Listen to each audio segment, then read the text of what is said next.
भैया। हाँ भैया। कहाँ जाता रहो? जात नहीं छपरा। छपरा का बात हो? छपरा व्यवसायिक शहर हो, कुछ दवाइए लिया के बाद कोई मरीजे के डॉक्टर से दिखावे के बाद चाहे अपनों के समाज सेवा करत रहे का? समाज सेवा तक रही के बाद सामाजिक अधिकार संविधान के 42वां संशोधन में तो देवले बा मूल कर्तव्य मूल अधिकार के सेवानंद बनाम भारत संघ में हर तरह के सामाजिक अधिकार बा। अच्छा, इतना सब ज्ञान कहाँ से आयल भैया? ज्ञान दिमाग में वो ईसीटी होला। ईसीजी? ईसीटी। अच्छा, ईसीटी के मतलब मेडिकल साइंस में कहल जाला इलेक्ट्रॉनिक कन्विक्शन थ्योरी। अच्छा, सोचला से समझला से पढ़ला से देखला से विचारला से हर तरह से ज्ञान हो जाई। परिपक्व जीवन में जब युवा पहुंचता है तो खोपड़ी फैलने लगता है, बुद्धि का स्वर्ण पिंडा नली खुल जाता है, आत्मज्ञान मिल जाता है। आत्मज्ञान मिलल बता रहा तोहरो मिल जाई। तू प्रयास करब तब नु, स्वामी विवेकानंद बने के कोशिश करब तब नु, साधना के मूल मंत्र में चलब तब नु। मोदी जी चाय बेचत बेचत प्रधानमंत्री हो गए, साधना कैले बारे के देखले रहे तब तले के इतिहास के जनक होडक्सना के देखले रह जौन लिखल बा तने तू पढ़ता रह, हम पढ़ता नहीं, आए वाला बाल वंश पढ़ता, ओकरे के अमल में कैल जाता। के देखले रह कि हिंदुस्तान में सबसे पहले ट्रेन 1853 में पुणे में चलल मुंबई के लगे, कोई देखले रह वही लिखल बात बा। कौन स्टेशन आ गई लो? पटेरी कहता ना तो भाई कौन स्टेशन है? शौचालय लिखल बा। शौचालय स्टेशन के नाम हो का? अरे स्टेशन पर तो हर एक स्टेशन पर शौचालय बा ना। अब अगर चलंटो शौचालय आवता, चलंटो मोबाइल सेवा आवता भैया। तो जितना तरह ज्ञान मिलल बा ई सब आत्मज्ञाने हो। स्कूल गइल बनी सन ना, हमने के आज के पढ़ाई के छोड़ी हुई सन, हमने के स्कूलों जाई सन। ये डब्ल्यू सन के माइक पावर रही है, एगो हकाम के देवी जी रही हो, देवता सन के घर के सब लोग के लगे आगे ही पढ़ी। भैया तू आगे बैठो कि पीछे? हम पीछे कहाँ रहल बनी, कोई हम तो आगे ही कबो बैठल बनी। ए बेरा लइकवा सब पीछे ही बैठत रहे सर। अब ये बेरा के लइकवा सन के हिसाब किताब जाने ओकरा बाद हाई स्कूल में गनी सन, तो हमें खेल कूद में पहलवानी में जूडो कराटा में पढ़े में ना पढ़ू में तो हमनी के ठीके ठाक रहल बनी सन ना। ये बेरा लेकिन बड़ा स्टाइल मार के जाता रहे लइका पढ़े स्कूल में। हाँ तो स्टाइल मारे जाता रहे तो ऐसे हो जाता रहे बे स्टाइल के। बड़ा फेल होता रहे सर। हाँ फेल हो जाता है भैया।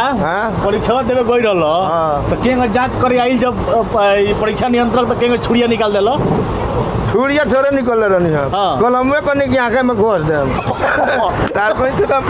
हम चीट करता नहीं। चीट करते नहीं, चीट में ही बता मिठान गैस के बारे में पूछा था क्या मिठान गैस बनेला H2O परीक्षा में सवाल आई रहे उहे सवाल में पूछ देला जिना जांच करे। हां तो उना बतैलो बताओ। रोको एक जगह फोन आवता कह दी हम जाते नहीं छापड़ा। हेलो छापड़ा जाते नहीं, अभी बात ना हुई कोनो बात बा। हाँ बोलो। भाभी के फोन रहा का? ना फोन रहा दोस्त के। महिला दोस्त की पुरुष दोस्त? हम महिला दोस्त से कम यारी रखी ले। मत करिए भौजी मुँह नोच दिए।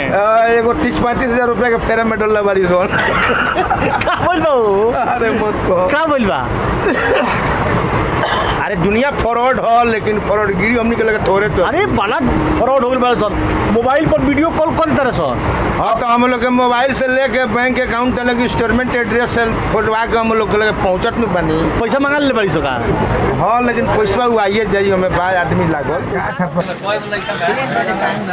सारा लड़का अपने बदे दुनिया में।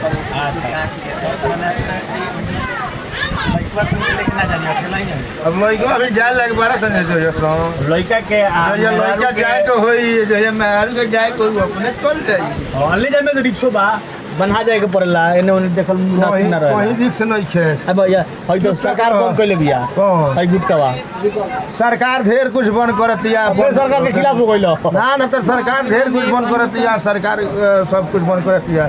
अब तो सरकारी तो सरकार के बात मानो गुटका को कौन सी गुटका अपना गुटका कोनो बात थोड़े बस गुटका खाई जाला मन जीव लागल अब लकम धो लेला बा तो का करबा, दारू थोड़े पी लो ये गुटका पर बाउंड बा गुटको पे बाउंड बा लेकिन कंपनियां सरकार तो चालू करवा देलक, सरकार केंद्र सरकार चालू करा देता टैक्स वैक्स दे के चालू करवा लेता। घूसखोर बा सरकारी हो ना ना घुसखोर टैक्स दे के काम चालू करा देता। हाँ लोले बतिया ही बते तारा बतिया तारा तनी बतावा ना कोई कांग्रेस के सरकार में किसान के का प्रधानमंत्री सम्मान निधि मिलत ल सका वो 2000 दे के है से ले लेता कोई तो हजार तारा संविधान में 366 के नियम है कि प्रथम आय और निर्यात कृषि से होगा। तो संविधान लागू भइल 1947 में तब से कांग्रेस के सरकार रहा तो काहे ना एको को किसान के 2000 रुपया देत ल मोदी जी तो देता रहे। गरीब के चाहे लोग आम लोग के पैसा और राशन दे के सरकार पंगु बना देले बिया। कुछ पंगु नहीं खे बनावत इस सरकार के पंडित दीनदयाल उपाध्याय के ई नीति रहल